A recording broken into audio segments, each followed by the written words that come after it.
Hello. Our first story today was sent to us by Marcus Webb. What happened to him while staying near an isolated cabin in Vermont?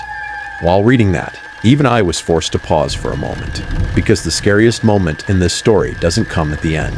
It comes right in the middle, when he realizes he was never alone. I am reading the story sent by Marcus exactly as it is.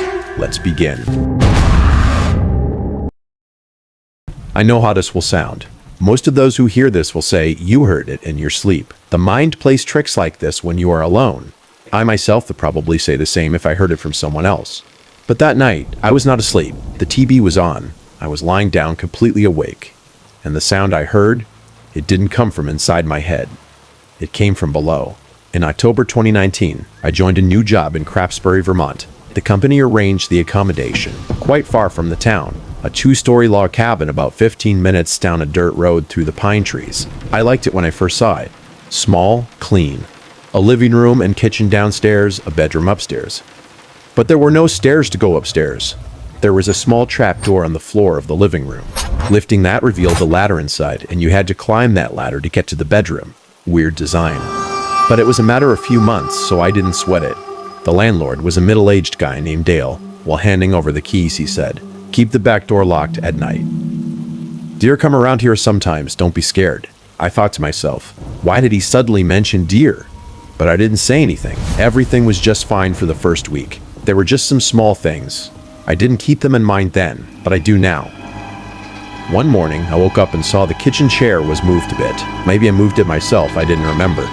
One night, there was a rustling sound somewhere outside. I looked through the window, just darkness and trees. A dirt smudge near the trapdoor. I thought it was a mark from my own boot. Separately, these are nothing. But later, when I put it all together, it felt like maybe someone knew my routine even back then. I just didn't realize it. On the night of the incident, I returned from the office around 10:30. Actually, I had left a little early that day. Usually, I return after 11. That day was an exception. And maybe that exception messed everything up. Whoever was in the cabin, maybe he didn't know I would return so early. The end of October, the night wind in Vermont was bone-chillingly cold then. I went in, took off my jacket, made something, and ate. Then I lifted the trapdoor and climbed up the ladder. I lay in bed and turned on the TV. Some late-night show was playing. I was half watching it. There was exhaustion, but sleep wasn't coming.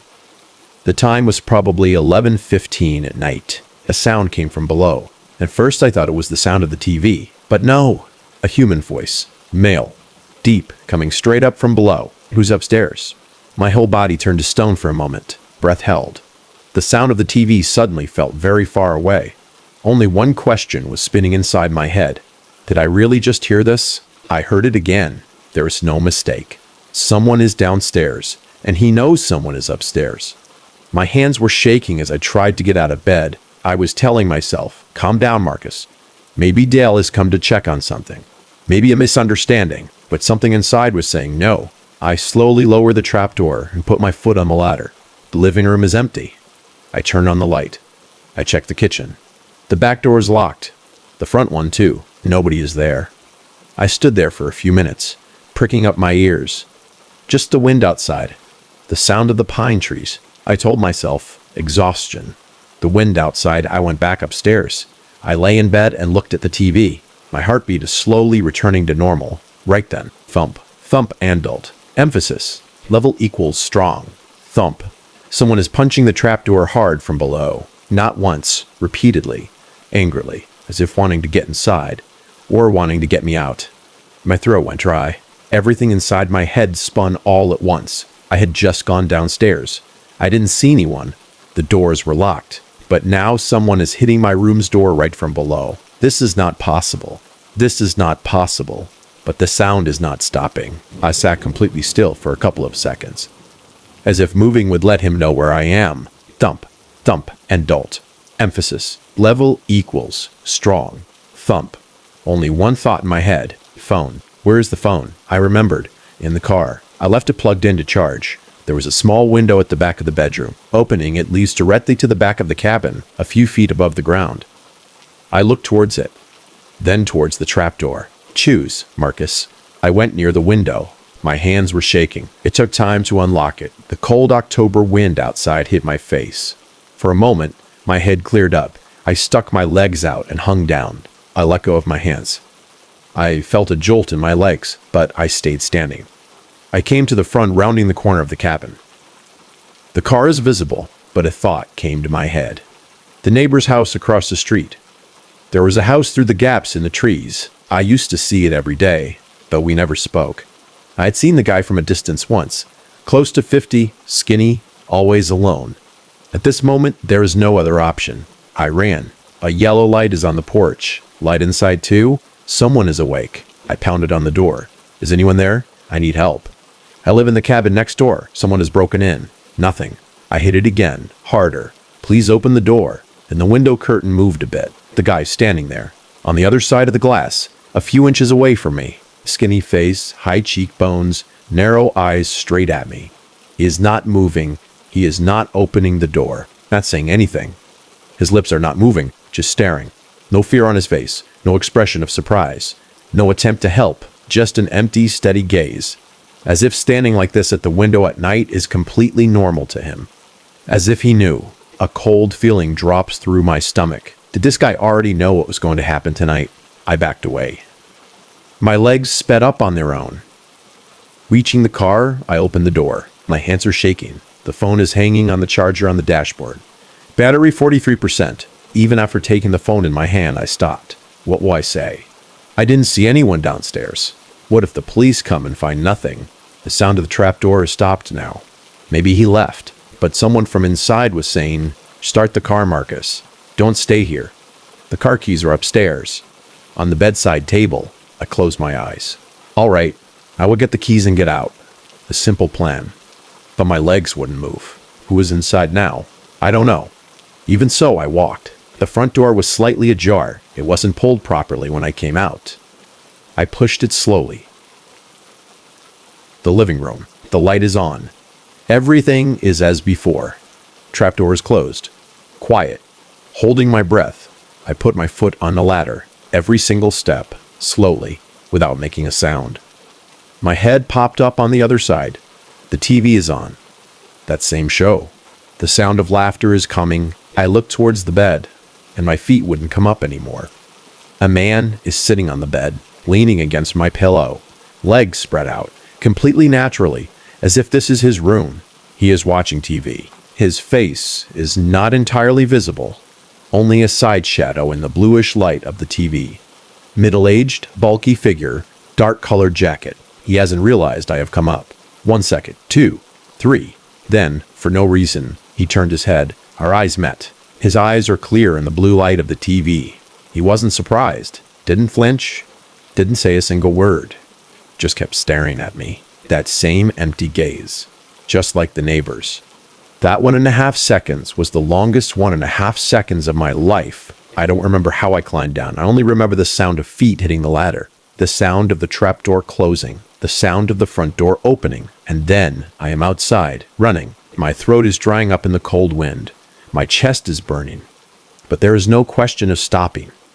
Reaching the car, I picked up the phone. 911. 911. What's your emergency? My voice wasn't coming out. Sir, are you there? Yes. Yes, I am here. There is an unknown man in my cabin, sitting on my bed. Send the police. I gave the address.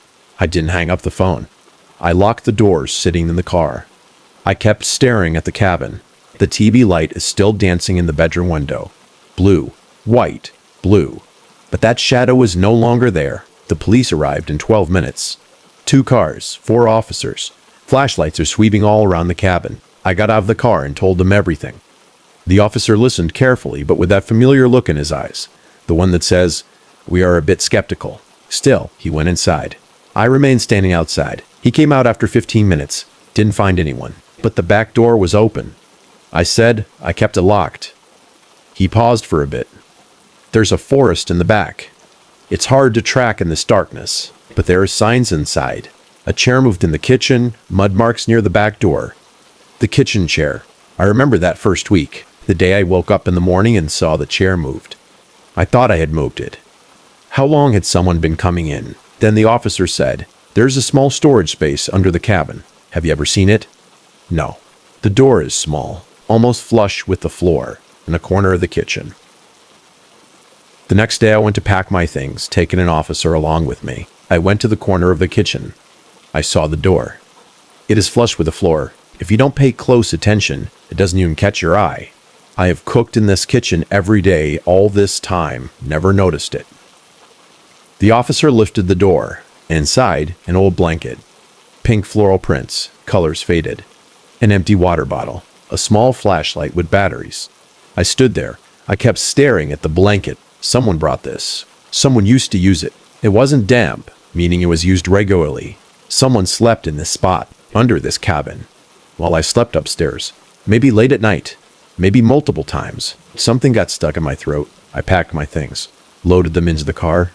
And never looked back. I called Dale the next morning. He picked up after 3 rings. I told him everything. Silence on the other end of the phone for a few seconds. Then he said, "Oh, that might have been Tommy." "Who is Tommy?" Little more silence. "Sometimes some locals come to that cabin. They used to use it from before. I will tell them not to come from now on." I couldn't believe it. Dale, an unknown man, was sitting on my bed at night. I called the police. Yes, I heard. Sorry, I paused. Heard.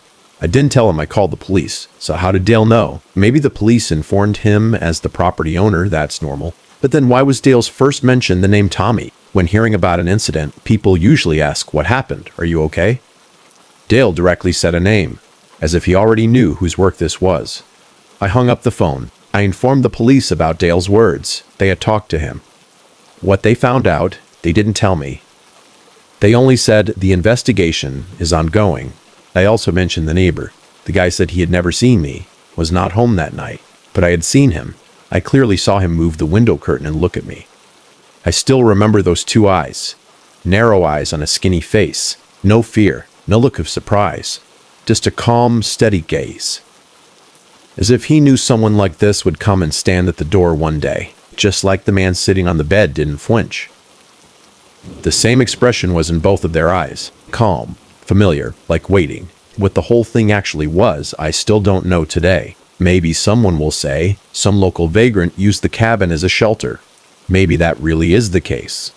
But then why did Dale say Tommy's name first? And why the blanket and flashlight in that storage? Then why didn't the neighbor open the door?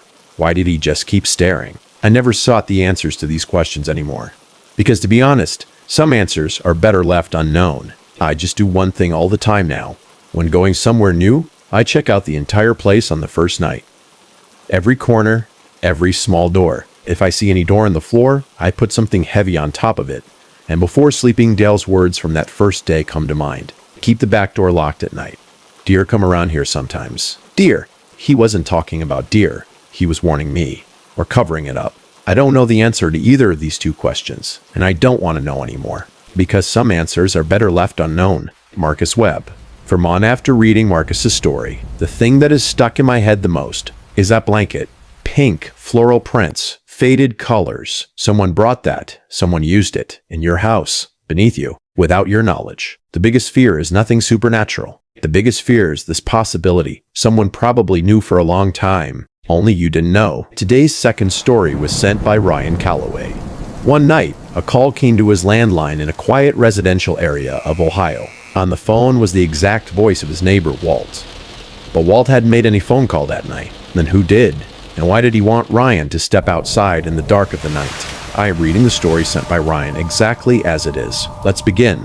Let me say one thing beforehand. I am not the type of person who gets spooked easily. All my life, I have looked for a logical explanation for everything. I haven't believed in the supernatural. Ghosts, spirits, weird coincidences. I never bothered with these things. But after that night, only one thought spins in my head. There are certain things that become even more terrifying when you try to find an explanation for them. February of 2018. Just outside Columbus, Ohio, a small residential area. My wife Claire and I have been living there for about 4 years. A quiet place. Everyone knows everyone. No one is on the streets after evening. Walt lived in the house next to ours. Full name Walter Kowalski. Close to 50 years old, a retired mechanic. Always smiling, talks a bit too much, but the man is good. His voice was a bit deep, the kind of voice you can't forget once you hear it. He spoke slowly, drawing out every word a little.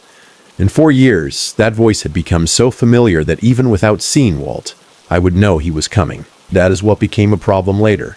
That night we were preparing to sleep. A little past 11 at night, Claire had gone to bed. I drank water in the kitchen and was turning off the lights one by one. A February night, bone-chilling cold outside, the house warm and quiet. At that moment, the landline rang. Our landline was primarily for Claire's mother. She didn't feel comfortable using a mobile phone, so we kept it. But no one calls the landline after 11 at night. I looked at the caller ID, unknown. I frowned a little. Still, I picked it up. "Hello?" a voice from the other end said. "Ryan, someone is standing in front of your house. Go outside and take a look." I froze right there. Walt's voice, absolutely identical. That deep tone, that slow pronunciation, that habit of drawing out the words towards the end.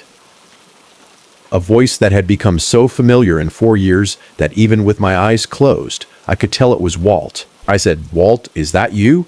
The line disconnected. I stood with the phone in my hand for a few seconds. The first thing that came to my mind, Walt probably saw something from outside. Maybe some suspicious person is wandering around. He wants to warn me. But why from an unknown number? Walt has my number. He could have called directly. Then why unknown? Claire peeked through the door with sleepy eyes. "Who called?" I said. "Walt." He said someone is standing outside. Claire's face changed a bit. At this hour of the night? From an unknown number? I was thinking the exact same thing. Even so, I put on my jacket and went outside. A February night. The moment I opened the door, cold wind hit my face. Light fog outside, the yellow glow of the streetlight. Silent. I looked at the street. I looked in front of the house. I looked in both directions. Nobody is there. Not even a single person. I stood there for a minute. My ears are ringing in the cold wind. No movement. No sound. I was about to turn and go inside. Right then it felt like there was something somewhere near my back. That feeling which has no explanation. Only the body senses it. Startled, I looked back. Nothing is there. I told myself, "You're being foolish." I went inside. Claire asked, "Was someone there?" "No, there's nothing." Claire said maybe a prank. I said the same thing. But lying in bed, sleep wasn't coming. Only one thing is spinning in my head. How is the voice so identical? I have known Walt for 4 years. His unique way of speaking. Can someone imitate it so flawlessly? I told myself, let it go. Sleep. I closed my eyes. The sound of the wind outside. A car somewhere in the distance. About 15 or 20 minutes later, the landline rang again. Claire sat up abruptly. I had already gotten up, as if I knew in my mind. 11:30 at night. Caller ID. Unknown. A heavy pressure descended inside my chest. I picked it up. That same voice from the other end. But this time a little more slowly. A little more measured. "Ryan, look out the window at the end of the street." The line disconnected. That voice. Again. But this time, something felt different. The first time, the voice was normal. Exactly how Walt speaks. This time, every word seemed a bit too carefully arranged. A bit too smooth. As if someone is imitating Walt's voice with a lot of focus, but subtly failing somewhere. I can't say exactly where the difference was. But while listening, only one thought was rising inside my mind. This is Walt, but not Walt. Claire came and stood beside me. Again? Yes. He said to look out the window at the end of the street. Claire held my hand. We went to the living room. I slowly pulled the curtain aside. I looked at the end of the street, and I froze. Someone is standing there, wearing a dark-colored hood. The hood pulled up over the head, the face completely in darkness, both arms hanging by the sides. Not moving, not even a little. The streetlight's glow is reaching up to him, but the light isn't entering inside the hood. The face is like a black void. Then I noticed, his head is turned slightly towards our window. As if he knows we are watching him from behind the curtain. Claire whispered, "Who's that?" I couldn't say. Right at that moment, the landline rang again. It kept ringing. Claire said, "Pick it up." I went to the kitchen. Caller ID, unknown. My hands were shaking a bit. Even so, I picked it up. This time, before anything was said from the other end, I said, "Who are you? What do you want?" Silence. 2 seconds. 3 seconds. Then, that voice. But this time, there was no instruction.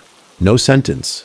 Just a single word. My name. Ryan, just that. Then the line disconnected. That man is standing outside, and someone is calling me by my name on the phone. As soon as these two things clicked in my head together, something cold spread from inside my chest throughout my whole body. Claire is at the kitchen door.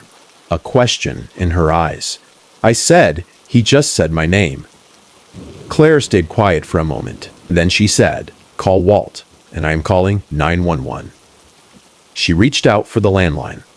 Right then, my mobile phone rang. Not unknown, Walt's number. Claire stopped. She looked at me. I picked it up. "Hello?" Walt's voice from the other end. But this time it's different. This time it's the real Walt. What was in the previous voice was like Walt, absolutely identical. But the voice I am hearing now, it has a lifelike quality to it. A bit rushed, a bit sleepy. It has those natural nuances, the imperfections that exist in a human voice. "Ryan, you said in a voicemail that someone is wandering around in front of your house. You told me to come quickly. What happened?" I paused. "Voicemail? Yes, from your number. I just saw it. My head felt a jolt. I hadn't left any voicemail for Walt. I hadn't even picked up the mobile phone tonight until calling Walt. Then what voicemail?" I said, "Walt, I didn't leave you any voicemail." A brief silence on the other end. "But it came from your number. After 11 at night. Claire is staring at my face. I said, "Walt, did you call me on the landline tonight?" Quiet for a bit longer. Then Walt said, "No." I was asleep. What happened? Everything is getting jumbled up in my head all at once. Walt didn't call me, but someone made 3 calls to me in his exact voice. Told me to go outside. And someone sent a voicemail to Walt in my voice. To bring Walt outside. Both of us. I said, "Walt, can you see if there is anyone at the end of the street?" Walt said, "1 second." Footsteps on the phone. The sound of a door opening. Then Walt said, "Where?" "I don't see anyone." Both of us went to the living room. I pulled the curtain aside. I looked at the end of the street. The man is not there. The yellow glow of the streetlight. Empty street. Fog. As if no one was ever there. Walt said on the phone, "Are you guys okay?" I told Walt everything. 3 unknown calls. His exact voice telling me to step outside. The hooded man saying my name. And that voicemail, which I didn't leave. Walt listened quietly on the other end of the phone.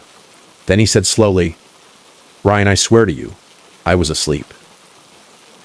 "I know." Walt said, "You said my voice? Absolutely identical?" "Yes." Walt paused for a moment. Then he said, "I am coming over." I said, "No, Walt, not now." Walt said, "Someone wanted to bring you outside," in my voice, and tried to bring me outside with a voicemail too, in your voice. Both of us. "Ryan, in this situation, do you really want me to stay alone?" I didn't say anything. Claire said, "Walt, come over." 3 or 4 minutes. Those few minutes, Claire and I sat quietly in the living room. We didn't talk, just peeked through the curtain from time to time. The street is empty.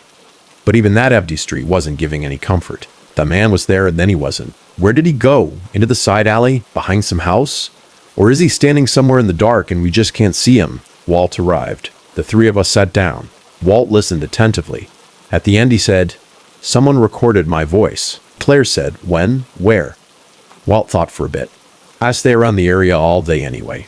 I go to the store, talk to the neighbors." I said, "Just recording it isn't enough. How did they use it so flawlessly? The exact right words?"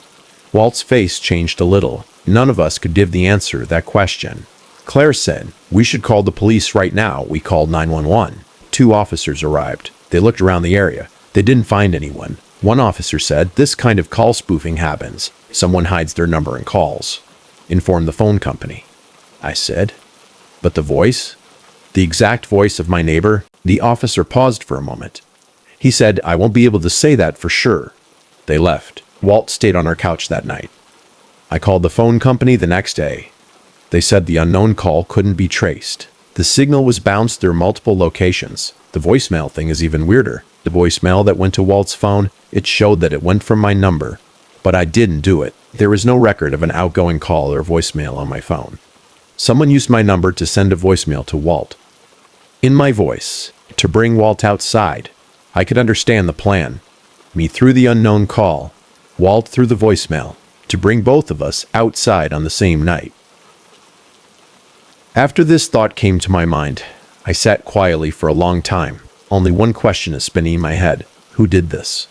We are ordinary people, no enemies, no special wealth. We live quietly in a small area of Ohio. Then why?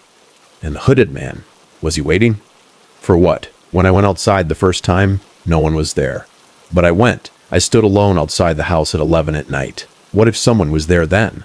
The moment this question comes to my mind, something gets stuck inside my throat. Walt remained uneasy for a long time after that incident. One day he said, "Someone used my voice.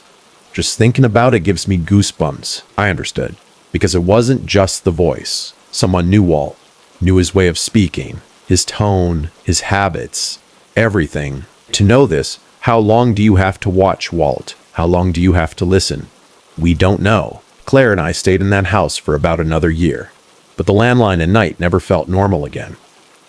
If it rang, I would feel a jolt inside my chest. The night before we left the house, the landline rang for the last time. It was around 12 at night then. I didn't pick it up. I just stood and watched it ring. Then it stopped on its own. I unplugged the cord that very night. We didn't keep a landline in the new area. Even now, sometimes when the phone rings at night, I check the caller ID first. And if it shows unknown, it takes a bit longer to pick up. I will say only one thing. People assume that the most familiar things are the safest. Familiar voice, familiar name, familiar person. But what I learned that night, familiar doesn't mean safe. Because if someone knows who you trust, they can turn that very trust into a weapon, and you won't even realize it. Pause for a moment before answering the phone. Recognizing the voice doesn't mean recognizing the person. After reading Ryan's story, the thing I can't get out of my head is that voicemail. Ryan didn't leave it, but Walt received it in Ryan's voice. And in that voicemail, it was said, "Walt, come outside." Meaning it wasn't just Walt's voice that was faked that night. Ryan's voice was faked too. Both of their voices. On the same night, for one single purpose. To bring both of them outside. The scariest thing is not something supernatural. The scariest thing is this. Someone knew who Ryan trusted and turned that very trust into a weapon. If someone speaks in the voice of your most familiar person, would you be able to tell? The third story was sent by Daniel Mercer. Hearing what he saw while walking down a road at night in a small town in Kentucky, you will never feel comfortable walking alone on the streets at night again, because the van didn't just follow him. That exact same night, in 4 other states in America, a van with the exact same license plate was seen at the exact same time. I'm reading the stories sent by Daniel exactly as it is. Let's begin. Sitting down to tell this story still makes me pause for a moment. 10 years have passed, but whenever the cold November wind touches my body, that night comes back. That road, that darkness, and that van whose headlights never turned on. The year 2013, Harlan County, Kentucky. For those who haven't heard this name, let me tell you, it's the kind of small town where no one is on the streets after 10 at night. Shops are closed. Most houses have no lights on. Sometimes the bark of a dog drifts in from afar. That's it. I used to work the night shift at a warehouse there. I didn't have a car, so I would walk back home after my shift ended. About a 20-minute walk. Never had any problems. I headed out that day too, as usual. It was around 11 at night. Old gloves on my hands, a thick jacket on my body. November in Kentucky means bone-chilling cold. Taking a breath let out steam. Dry leaves were crunching under my boots. After walking for about 10 minutes, something caught my eye. A little further down the road, a vehicle is parked. Smoke is coming out from the back, meaning the engine is running. But there are no headlights. The whole vehicle is in darkness. The thought came to my mind, maybe someone is warming up the engine.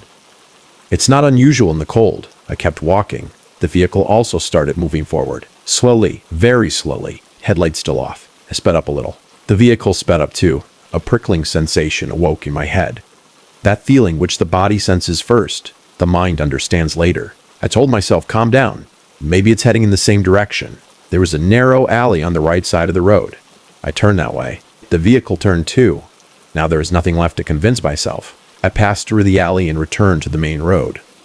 I didn't look back, but in my ears, I could clearly hear the slow rolling of the tires. Not the roar of the engine, a soft low hum, as if the vehicle is breathing. I increased my pace. The sound of the vehicle increased too. I stopped. The vehicle stopped too. Something inside my chest tightened up. I am trying to keep my breathing normal, but the steam is coming out rapidly. I slowly turned my neck. A van. Old, large, dark-colored. In the darkness of the night, the color can't be made out clearly. Headlights off. A black shadow on the windshield. No way to see who is inside. The van is only 30 feet away from me. Standing there. Engine running. Waiting. A quick calculation is going on in my head. Another 10 minutes of road ahead. No open shops nearby. Phone signals are rarely available in this area. The surrounding houses have all fallen asleep by now. If I walk, the van will come. If I run, it will come too. Just then, the van moved forward again, at that same speed. Headlights off. I started backing away. The van is approaching. A little more. 15 feet. 10. 5. The van stopped, and both doors opened together. No sound. No words. No one came out. Just two doors wide open. As if for me. In that 1 second, only one thought in my head. Run. I ran. Dense woods on the side of the road. The van won't be able to enter there. I headed that way. Branches are hitting my face. Leaves are breaking under my feet. My lungs are burning in the cold air. But there is no question of stopping. Don't have the courage to look back. After about 2 minutes, I found a large rock. Broad, long, enough to hide behind. I sat down on the ground behind the rock. Heart is pounding. Knees are shaking, but I cannot make a sound. I held my breath.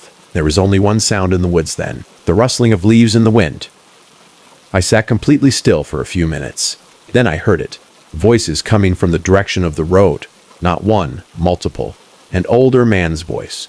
Deep, slow, and a few young female voices. The words are not clear. Broken words are floating in on the wind. Tonate. Not enough, he ran. Then the older voice said something. Again. A little louder. I couldn't hear the whole thing. But two words reached my ears. Blood. Drink. My back pressed flat against the rock. I can't move.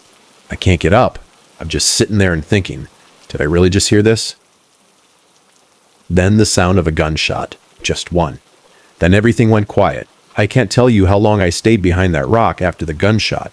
The thought of a watch didn't cross my mind. I only know I was taking very shallow breaths, as if making a sound would let them know.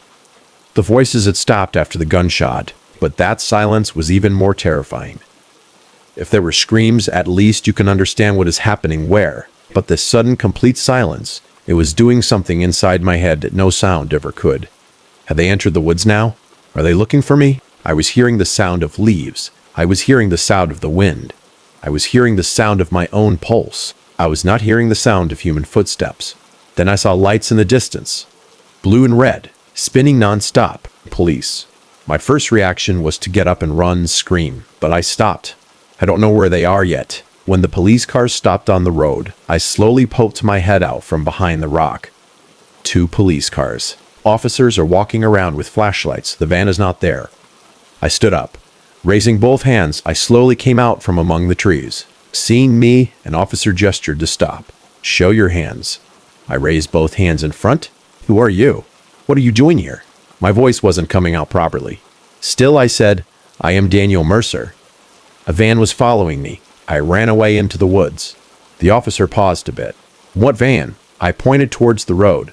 There is no van, but what I saw on the road in the light of the police flashlights, seeing that my feet wouldn't move forward anymore. A dead body on the side of the road. Male, middle-aged, lying face down. The ground near the head is wet. I looked away. Something flipped over inside my chest.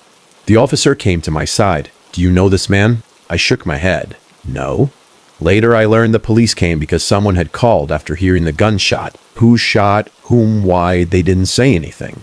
They only said the investigation is ongoing. I told the police everything. About the van, about keeping the headlights off, about the doors opening, about the words heard in the woods.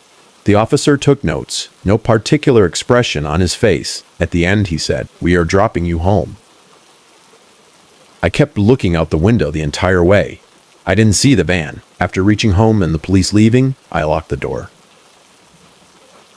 Put the chain on. I went to the kitchen and splashed tap water on my face. Looked at myself in the mirror. Dark circles under my eyes, cheeks pale. I told myself, it's over. You are home. I sat on the couch. Didn't take off my coat nor my boots. I just sat there. I got up after a while. I went near the window. Pulled the curtain slightly aside and looked outside. The street is empty. Only the cold night fog and the yellow glow of the streetlight. I was turning back. Right then, my eyes got stuck. A vehicle is parked a little further down the street. Headlights off. Something cold spread from my stomach throughout my whole body. The exact same van. Same color, same size, not moving, just standing there. In front of my house, I closed the curtain, backed away. Only one question in my head: how did they know where I live? I returned home with the police. I didn't see the van the whole way, so did they already know from before? Or did they follow the police car? Both possibilities are equally terrifying. I picked up the phone, peeked out again from behind the curtain. The van is still there. It moved a little, went forward, stopped again, headlights off. My hands were shaking. I raised the phone camera, but the light is low. The picture won't come out. I looked for paper.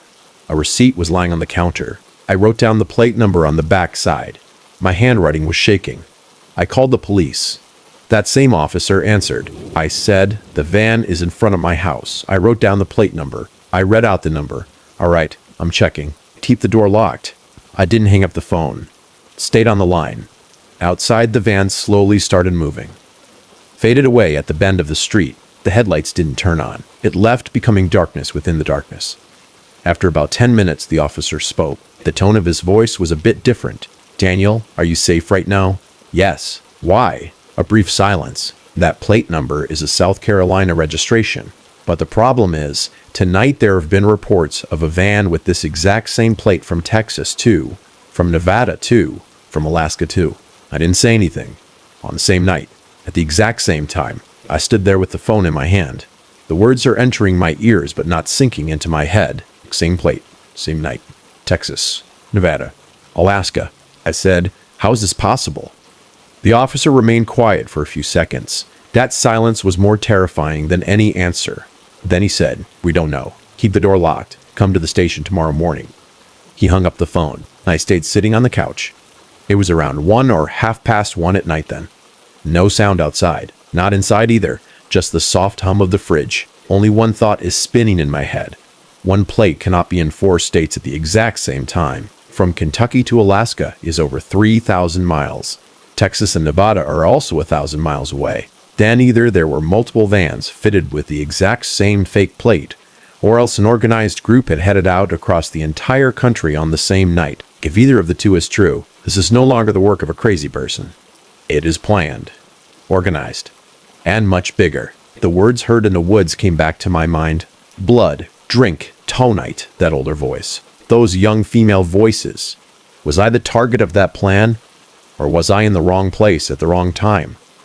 The 2 van doors had opened together. No one came out, said nothing. They just opened, as if an invitation. The next morning, I went to the station. That officer was there. 2 others were there. They listened to everything, took notes, repeatedly asked about the words heard in the woods. They said nothing about the dead body. I asked, "Who was the man on the street?" "The investigation is ongoing." "What happened about the plate?" "The investigation is ongoing." "What happened in the other states?" "The investigation is ongoing." 3 questions, only 1 answer. I understood. I won't be able to find out anything else. While coming out, the officer called from behind. "Daniel, it's better not to go outside alone at night for now." "For how long?" He paused a bit. "For a few days." That was the last piece of information. After that, weeks went by, months went by. No update on the investigation came. Only 2 lines about the dead body came out in the paper. Nothing else after that. The van wasn't mentioned anywhere. What happened in the other states that night? I didn't find that anywhere either. By the end of that winter, I left Harlan County. New city, new job. Things have gotten a bit better, but some things have stayed. Even now when driving at night, my eyes go to the rearview mirror. If I see a car behind me, I look at it a bit longer. And if I see a car with its headlights off, that old tightening inside the chest comes back. The body doesn't forget some things. One question still spins in my head. Why were the headlights off that night? If the headlights are kept off, the driver himself cannot see properly. Then why? Only one reason comes to mind. They wanted me not to see them. But they could see me. In the darkness. Which means either there was night vision in the vehicle, or they already knew beforehand that I would be on that street. The moment the second possibility comes to mind, my stomach churns. Because if they knew beforehand, then they had been watching me for a long time, knew my routine, knew my work hours. How long was I on their radar? I don't know. And I don't want to know. Because if you know some answers, sleep never returns.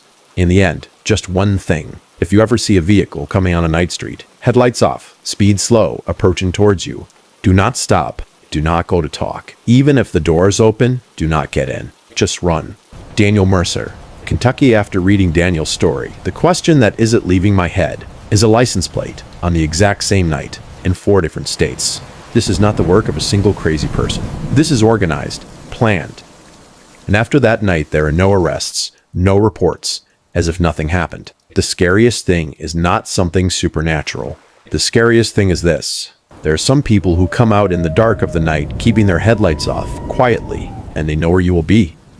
If you want to hear more stories like this, subscribe right now. If you have your own experience, send it to our email. I will read it out. Good night.